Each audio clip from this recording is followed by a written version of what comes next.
Olá, seja bem-vindo, seja sempre bem-vinda. Eu sou Camuaso II, para você que não me conhece. E para você que já me conhece, também sou Camuaso II, jornalista. E hoje eu faço me acompanhar do meu colega, também jornalista. O nome dele é Marco Aurélio de Carvalho. Marco, bem-vindo à TV Camuaso. Muito obrigado por ter aceitado o meu convite. Poxa, Camuaso, a honra é toda minha. Muito obrigado pelo convite, TV Camuaso e todos que estão nos acompanhando. Você que ainda não está inscrito no canal, inscreva-se, partilhe o vídeo, deixe o seu like. E é curioso é curiosa essa questão do Marco Aurélio Carvalho, né? Eu, no rádio, por muitos anos, dos meus quase 39 anos de profissão, que eu vou completar em 2 de agosto de 2020, né? Daqui a pouco eu vou completar 39 anos de profissão. Eu, no Parabéns, rádio, acabei antecipado. Obrigado. No rádio, eu acabei sendo chamado de Marco Aurélio, exatamente, corretamente como você me chamou, porque eu tive um coordenador na primeira emissora de rádio em que eu trabalhei com carteira assinada, quando eu não era mais estagiário, quando eu já era profissional, primeira carteira, primeiro contrato profissional, eu tive um coordenador, que era o coordenador de esportes da Rádio Tupi do Rio de Janeiro, Carlos Marcondes. Naquela época eu morava no Rio, eu moro em São Paulo há muitos anos, mas nasci no Rio. O Carlos Marcondes virou para mim e disse, aí a história é curiosa, ele disse, esse negócio de Marcos Aurélio é cacófato, fica feio, você vai ser Marco Aurélio. Porque meu nome mesmo é Marcos, meu pai fez uma aliança greco-romana aí, né? Aí é. Marcos seria Marcos Aurelius, né? E Marcos seria Marco Aurélio. Meu pai registrou meu nome como Marcos com o Aurélio, né? Mas o Carlos Uhum. Marcondes, da Rádio Tupi, determinou que eu estava obrigado a passar a me chamar Marco Aurélio. Eu só modifiquei isso, só fui modificar isso para valer mesmo, em 2014, quando eu entrei na Rádio MEC, da EBC, e nos meus outros projetos, como professor, como coordenador da ONG Unir, aí eu uso Marcos Aurélio, e agora na Rádio ONCB, que é a Rádio da Organização Nacional de Cegos do Brasil, também uso o Marcos Aurélio de Carvalho, que é o meu nome verdadeiro. Mas ao longo da maior parte da minha carreira profissional, pessoal, por causa dessa decisão do Carlos Marcondes, de fevereiro de 1984, o pessoal me chamava de Marco Aurélio. Marco Aurélio, isso é mesmo aceitável, porque nós que somos locutores e quando vamos falar, seja na locução ou fazendo spot publicitário, nós queremos organizar o texto por formas que fique melhor para falar e que seja melhor entendido, né? Imagina, Marcos Aurélio, É, a pronúncia fica como ele mais disse, né? complexa, né? E Não, e assim, eu não tenho. Até eu brinco no ar na Rádio NCB, que eu digo: meu nome é Marcos Aurélio de Carvalho, mas pode chamar de Marco Aurélio? Também está tá valendo, valendo. também vale. E o Marco Aurélio passou pela Rádio Tupi. Foi Sim, âncora da CBN do Rio de Janeiro em São Paulo. isso. Marco Aurélio também foi gerente da Rádio Globo. Já trabalhou na Rádio MEC. Tem mestrado em mídia e cotidiano. É muito currículo, né? Obrigado. Na Rádio Tupi, enfim, não é tão longo explicar, Hum. porque eu costumei, meu costume era ficar muito tempo nas emissoras que eu trabalhei, só nas rádios em que eu estagiei, que estágio é uma passagem rápida, né? Então, em 81, eu já era estudante de jornalismo da Universidade Federal do Rio de Janeiro. Em 81, eu Uhum. estagiei na Rádio Roquete Pinto, que é uma rádio do governo do Estado, não tem nada a ver com a Fundação Roquete Pinto, que é federal. A Rádio Roquete Pinto do Rio de Janeiro foi meu primeiro estágio, em 81, 2 de agosto de 81. 82 na Rádio Mauá, já fazendo esportes, que não é a Mauá antiga, é a Mauá Solimões, que era uma pequena emissora. 83 na Tamoio. Esses foram os estágios. Mas meus contratos profissionais eles são mais duradouros, né? Na Rádio Tupi eu trabalhei 12 anos. 8 como 12 repórter de anos. esportes, eu sei que já já você vai me fazer uma pergunta sobre isso. 8 desses 12 anos como repórter de esportes, ou seja, de fevereiro de 84 até janeiro de 92. Aí depois eu já apresentava alguns programas, cobrindo férias, folgas, alguns programas de esporte. Uhum. Bola em Jogo eu já era o apresentador titular, que era o debate dos domingos antes do futebol. E aí eu fui promovido definitivamente a apresentador, deixei de ser repórter em fevereiro de 92.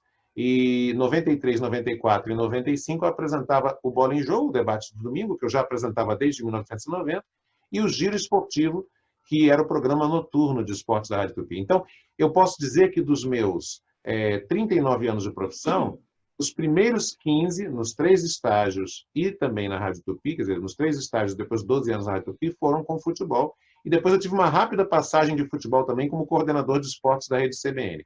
Mas, então, posso, somando aí os da CBN, falar de 18 anos.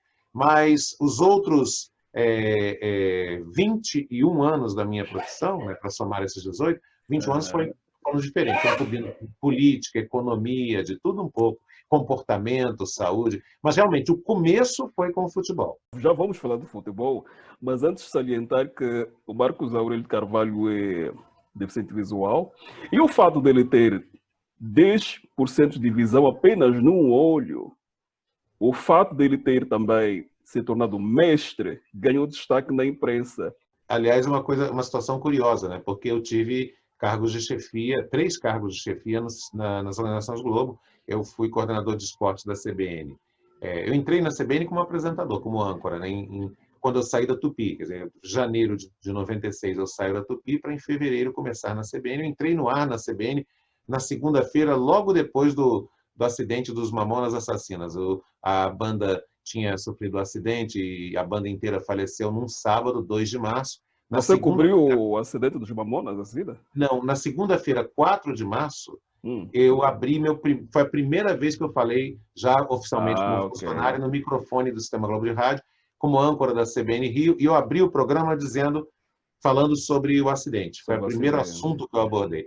Mas aí eu fiquei, de 96 ao início de 2000, como apresentador do Rio e da Rede. Eu apresentava de 96 a 97, 96 a 97 o programa local, de 9 a meio-dia, e de 20 de janeiro de 98 até 31 de agosto de 2002, eu era apresentador do CBN Total, até receber o convite para ir para a Rádio Globo do Rio. Mas ao CBN Total, que até hoje não existe, né? Ainda passa. Só que agora tem um outro nome, é Estúdio CBN, apresentado pela querida Tatiana Vasconcelos, talentosíssima profissional. Mas o CBN Total passava de noite, ou estou enganado? O CBN Noite Total passava Noite Total. Que era com a Roxane Ré, depois passou a ser com a Cristina Cog. É verdade. 3 queridas, por sinal. 3 queridas. Era com a Roxane Ré. Primeiro foi com o Roberto Nonato, o Noite Total. Ele que apresentava às 9 da noite até meia-noite. Depois passou a ser a Roxane Ré, aliás, ao contrário, Roxane, depois Roberto Nonato, depois Cristina Cog, e quando a Cristina saiu, passou para o comando da Tânia Morales, que está até hoje lá. Aliás, falei de 4 pessoas queridas, 4 amigos queridos. Eu tenho muito carinho, muito respeito pelo trabalho da Tânia, inclusive, de todos que eu citei aqui, da Tânia que está no ar lá. Eu acho que eu já falei isso para ela pessoalmente, quando convivemos no Sistema Globo de Rádio em São Paulo, que ela associa conteúdo jornalístico com uma grande simpatia, um grande carisma, né?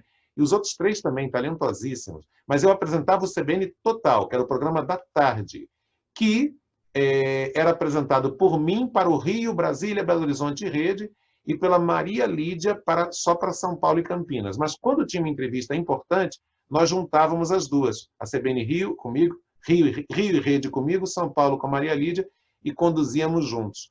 No mesmo mês que eu saí para a Rádio Globo, a Maria Lídia saiu para a Gazeta.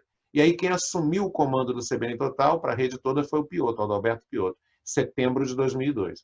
Porque em setembro de 2002 eu fui para a Rádio Globo. É essa a história. Então, na CBN eu tive um cargo de chefia, eu fui coordenador nacional de esportes, quer dizer, eu apresentava o CBN Total, que era de variedades, mas nos bastidores eu trabalhava no esporte, coordenando toda a reimplantação do futebol da CBN e ao mesmo tempo também ancorando, apresentando as transmissões de futebol das quartas à noite e dos domingos à tarde. E isso na CBN. E depois eu fui para a Rádio Globo do Rio, onde eu fui gerente e apresentador, e eu me realizei meu sonho em 2007, quando eu fui para a Rádio Globo São Paulo. Eu sempre quis vir para cá. Quando eu fui para a Rádio Globo São Paulo, e me tornei gerente para São Paulo e afiliadas, eu cuidava da gestão de São Paulo e afiliadas, e apresentador do Quintal da Globo, que é o programa que eu já apresentava desde quando eu troquei a CBN pela Rádio Globo. Maravilha. Ô Marcos, voltando a falar de futebol, você foi o primeiro repórter de esportes com baixa visão em emissoras de grande porte. Como é que você conseguiste essa odisseia muito tempo atrás? Ao passo que hoje, no avanço da tecnologia, na era da tecnologia, um baixa visão ou um cego raramente consegue ser contratado como um radialista. Como é que se Pois deu é, isso? essa é uma história que eu mesmo, às vezes, dou um beliscão em mim para saber como é que eu consegui. Bom, primeiro é importante Como é explicar que o seguinte: conseguiu e como é que lidou, né? Como é que apresentou, né? foram 8 anos. Narração esportiva. Foram 8 anos. Inclusive, tem vídeo disso no YouTube. Oh, depois vou querer Se ver. você que está me acompanhando tiver a oportunidade, digita no YouTube o seguinte: Vasco campeão carioca. Eu nem vascaíno sou, mas o vídeo que é possível encontrar, eu com 25 anos atrás do gol, usando minha lupa de visão subnormal, é esse. A imagem e o som não estão lá, essas coisas, que é um vídeo antigo, mas é uma reportagem do Globo Esporte sobre os radialistas que trabalharam na decisão do Campeonato Carioca de 1987. Se eu não me engano, se a minha memória não está me traindo, 10 de agosto de 87 foi a decisão.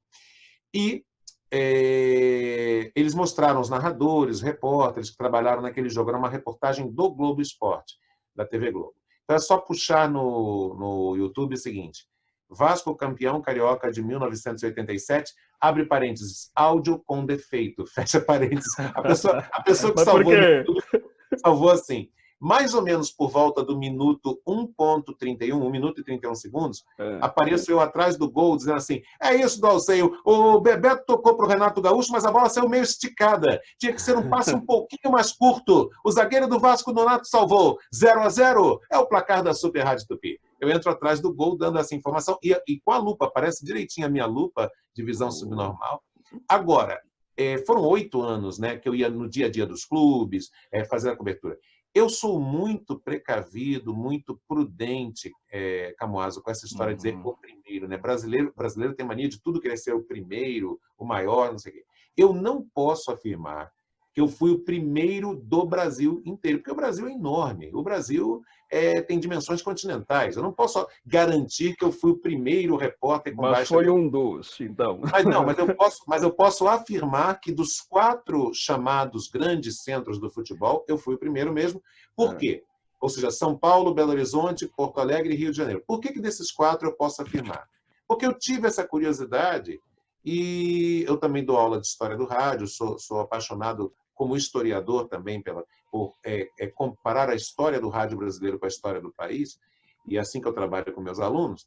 E eu fiquei curioso de tentar descobrir, né? Então eu perguntava aos colegas da Rádio Gaúcha, da Rádio Guaíba, no Rio Grande do Sul, da Bandeirantes, da Jovem Pan, da Rádio Globo de São Paulo, da antiga Rádio Nacional, que virou Rádio Globo, da Record. Vem cá, vocês conheceram alguém? Não. Aí no Rio, vocês conhecem alguém em Tupi? Não. Belo Horizonte, Itatiaia, Inconfidência, Guarani, vocês conhecem alguém também? Não. Então, uma coisa eu posso afirmar. Desses 4 grandes centros, eu fui o primeiro repórter esportivo com baixa visão. Se não fosse, 10% do hoje em olho, dia já 0. saberíamos quem estava além de ti. Marcos Aurélio Carvalho, deficiente visual, e o fato de ter 10% de visão apenas num olho, o fato dele também ser tornado mestre, ganhou destaque na imprensa, sendo personagem do Globo, o jornal O Globo. Fale um pouco sobre isso, Marcos. Você me perguntou e acabei não te respondendo, peço perdão por isso, sobre as entrevistas. Então, o que eu queria dizer é que depois que eu saí o meu último cargo no Sistema Globo de Rádio foi gerente executivo da Rádio Globo de São Paulo e afiliadas. Eu cuidava da gestão da Rádio Globo de São Paulo e das afiliadas. Foi um período maravilhoso, de ótimos resultados. Só saí, ou criei a situação para ser saído, por causa de divergências com uma parte da diretoria do Rio, não foi por resultados, por nada disso. E eu saí, então, em 28 de maio de 2012 e fui logo em seguida. Eu já tinha outro emprego, né, porque eu era professor da FAAP, na qual, orgulhosamente, FAAP é uma faculdade aqui de São Paulo, Fundação Armando Álvares Penteado, da qual eu fui professor da disciplina Organização e Produção em Rádio, de 2011, portanto, um ano antes de eu sair da Rádio Globo, de março de 2011, 1 ano e 2 meses antes de eu sair da Rádio Globo, até 2017, já estava de licença não remunerada porque estava no Rio, mas continuei como funcionário até julho de 2017. Então, eu saí, continuei na FAP, e logo depois veio a EBC, a Empresa Brasil de Comunicação. E quando eu saí, muita gente pode pensar, poxa, o Marcos, será que o Marcos saiu brigado e tal?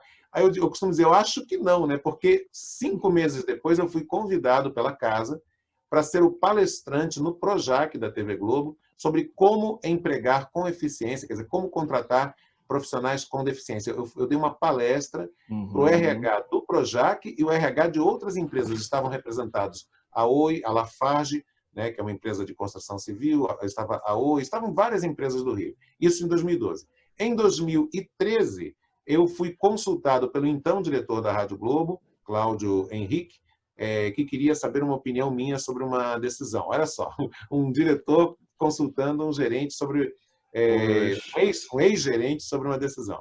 Em 2015, 24 de fevereiro de 2015, eu dei essa entrevista para o jornal O Globo, que saiu na página 2 quase inteira do Globo.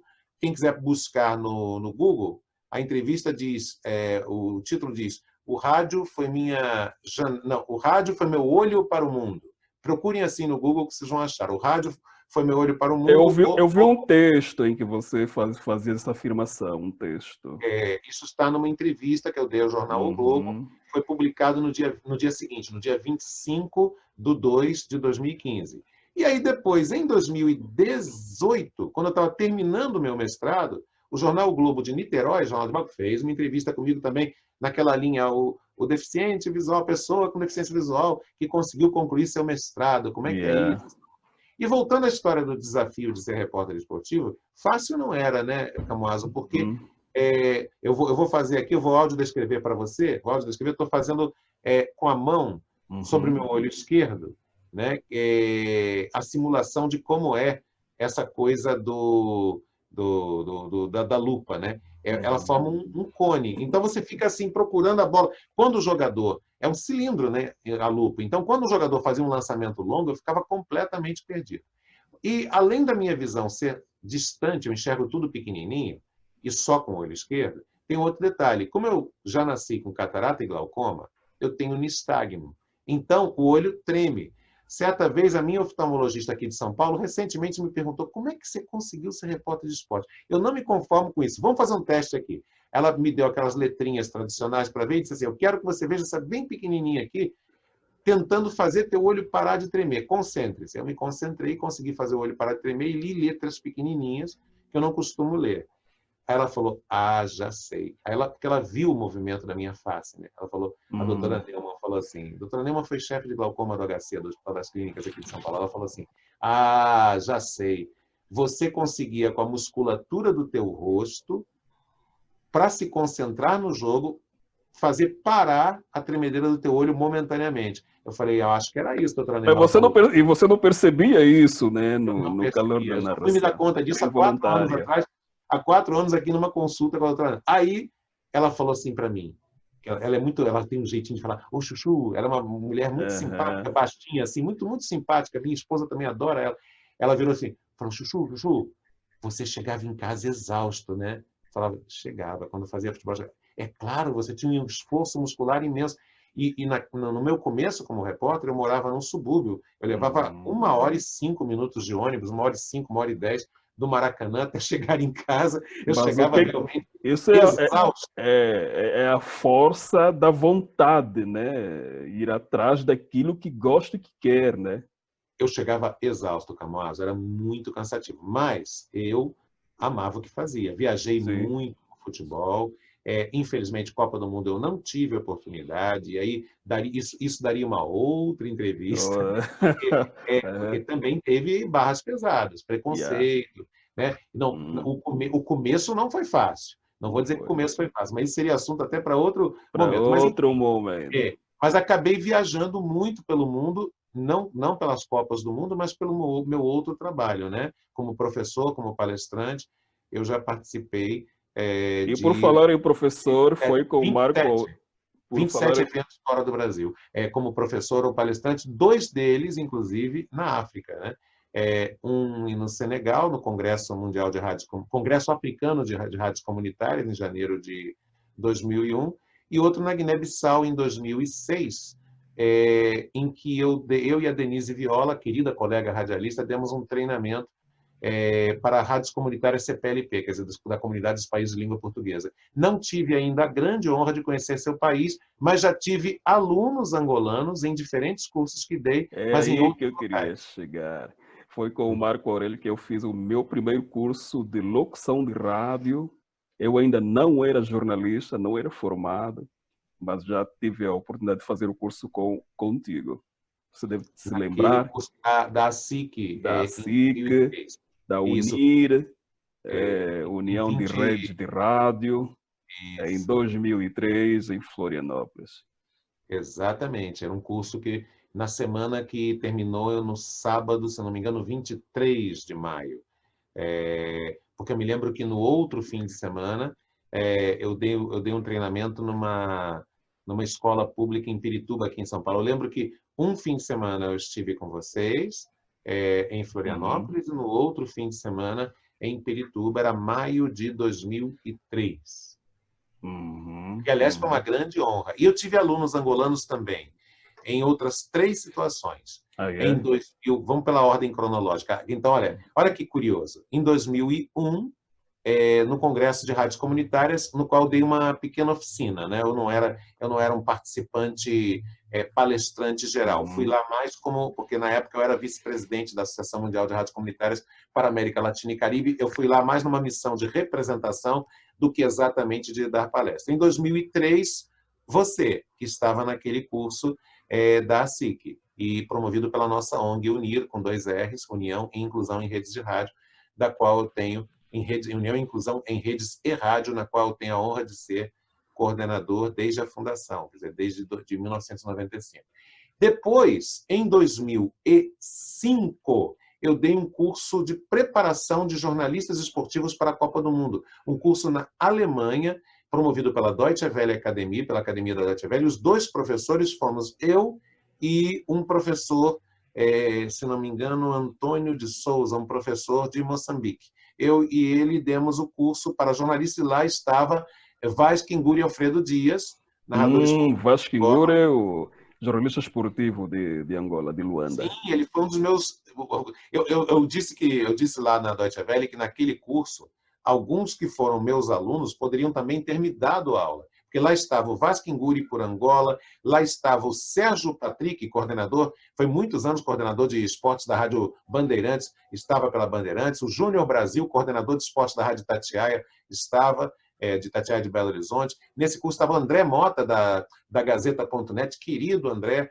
Nesse curso estava o Luciano Périco, que hoje em dia é o principal narrador na época ele ainda era plantão esportivo da Rádio Gaúcha. Hoje em dia Ah, ele é o é? principal, hoje em dia ele é o principal Lucianinho Périco. Hoje em dia ele é o Olha. principal narrador da TV Globo de Porto Alegre, que na verdade é a TV Gaúcha da, Uhum. da, da Rede Brasil Sul, né, da RBS, Da mas é RBS. quem narra os jogos do Inter e do Grêmio na Rede Globo, no Rio Grande do Sul.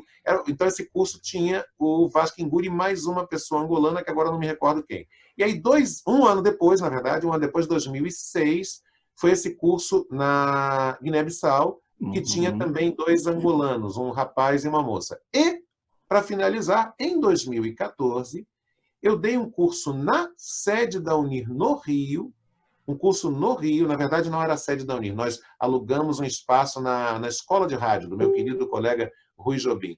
Era um curso para 5 jornalistas angolanos que vieram para o Brasil e nós demos 15 dias de aulas intensivas, só tinha folga nos domingos, de 15 a 30 de abril de 2014. Lembras alguns deles? Algum nome de alguns? Lembro de Não. todos, lembro de É. todos. Fala aí, Todos vamos ver eles, se eu todos conheço eles alguns.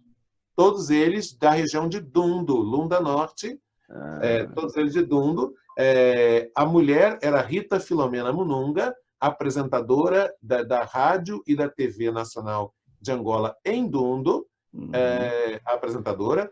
A outra pessoa, que era o chefe da delegação, era o Carlos Freitas.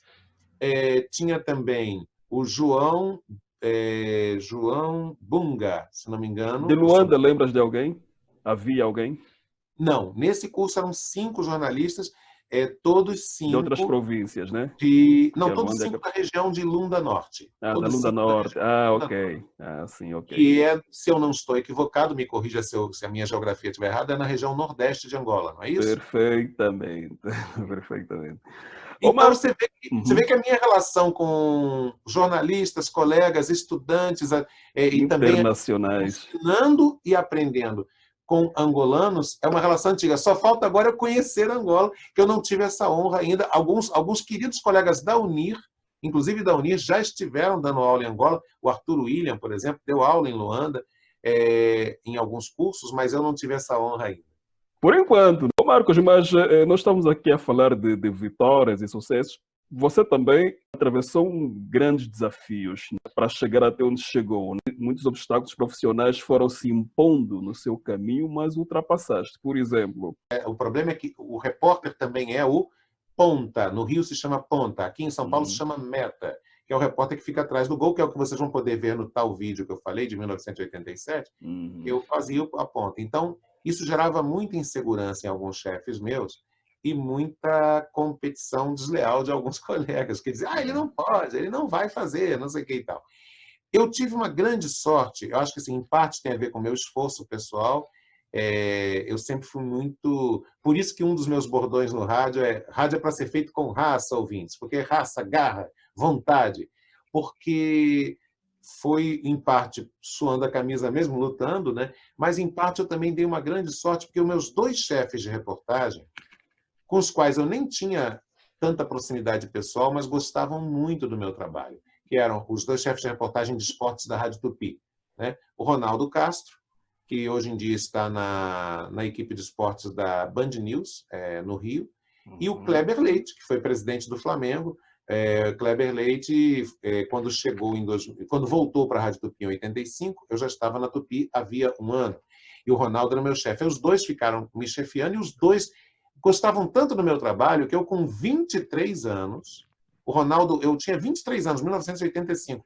O Ronaldo precisou ficar um tempo no Rio com a família e o Kleber e ele escalaram a mim. Quer dizer, eu fui escalado para cobrir, durante uma semana, enquanto o Ronaldo ficava no Rio, cobrir a seleção brasileira, que estava treinando em Belo Horizonte, na Toca da Raposa, que é a sede do Cruzeiro, e na Vila Olímpica do Atlético Mineiro, treinando para um jogo contra o Paraguai pelas eliminatórias da Copa do Mundo. Não era muito comum, naquela época, escalarem um garoto de 23 anos para cobrir a seleção brasileira. Aquilo ali, para mim, foi como um troféu, a Foi confiança que eles inédito. depositaram em mim. Mas não preciso dizer para você que isso provocou ciúmes em outros colegas, né? Ah, sim. Então, foi difícil o começo, mas depois não. Eu acho que sim, os dois maiores desafios profissionais que eu enfrentei, os maiores desafios que eu enfrentei em minha vida foram esse de ser repórter de esportes, tendo uma deficiência e tendo que passar por esse enfrentamento dessa disputa de narrativas, ele pode, ele não pode. E o outro foi o mestrado. Não foi fácil fazer mestrado. Não é, ainda no nosso país, um espaço inclusivo, com raras exceções. E olha que eu sou professor universitário há muito Há tempo, dei muito aula tempo. em faculdades do Rio, mas eu não tinha mestrado.